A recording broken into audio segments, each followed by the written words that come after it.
They say the most dangerous things aren't the ones chasing you. They're the ones waiting for you to notice.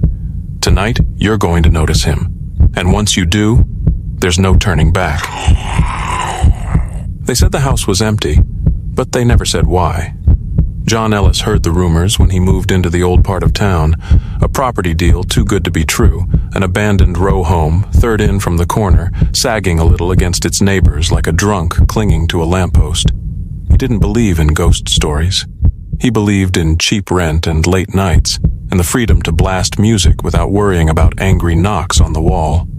Still, something about the silence of the street gnawed at him. At night, the windows of the other houses stared back at him, black and empty. He told himself the neighborhood was just run down, that the other homes were boarded up. But he never saw boards, just endless, yawning glass. It was on the third night that he noticed the first thing wrong. His front door was unlocked. He knew he'd locked it. He had triple-checked before he went to bed. Now it swung inward, a slow, lazy arc, as if inviting something in, or letting it out. He stood there, heart hammering, staring into the dim hallway. Nothing moved. Nothing breathed. Shrugging it off as faulty latches, he locked it again, harder this time, wedging a chair under the doorknob. It wasn't until later, brushing his teeth with the cheap fluorescent bathroom light buzzing overhead, that he noticed it again. A dark shape in the hall, standing just outside the bathroom door. He didn't turn his head, didn't move, just stared in the mirror. The thing didn't move either. It was tall, horribly thin, a silhouette of stretched skin and bone. The air around it seemed wrong, denser, heavier, as if the shape wasn't part of the world, but something pasted onto it badly. Jon turned the tap off slowly. Silence swallowed him whole. When he spun around, the hall was empty. He told himself it was stress, lack of sleep, overwork.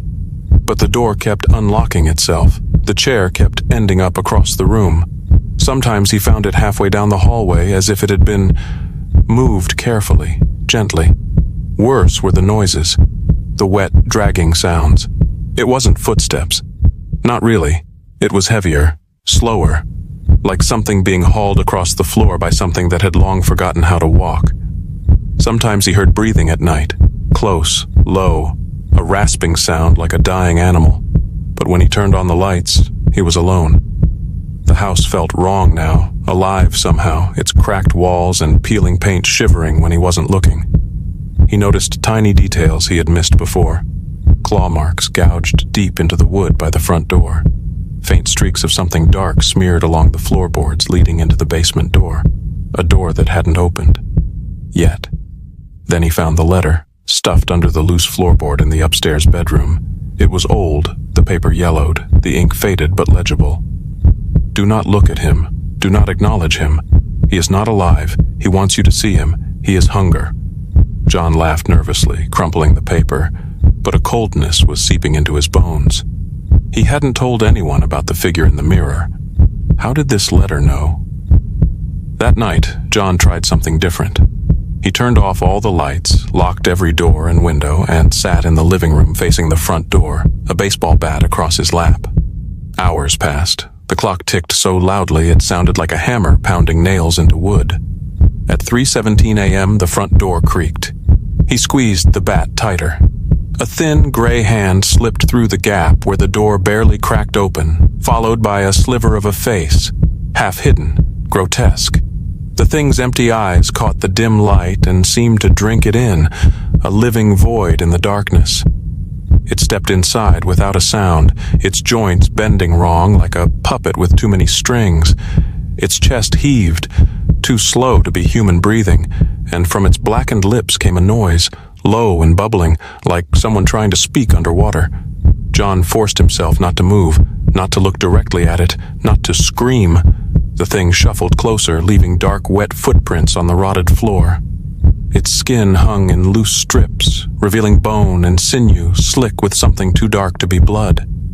It stopped just inches from Jon, its mouth gaping wider and wider until the jaw seemed ready to snap off entirely. From deep within its hollow chest a sound began, a whisper not meant for ears, a memory of a scream that had once been human. "See me." Jon squeezed his eyes shut, But it wasn't enough. It didn't want to be seen by sight. It wanted to be recognized. It wanted a space inside his mind. He felt it clawing its way through him, scraping across his memories, peeling them apart like a child tearing the wings off a fly. When Jon woke, it was daylight. The house was empty again. No footprints, no doors ajar. Nothing but the faint, foul stench of decay. But he wasn't alone. He caught glimpses in reflections. Brief flashes of that sagging, eyeless face behind him in windows, in the back of spoons, in puddles on the street. The Hollow Man had found his space. And now Jon understood the true horror.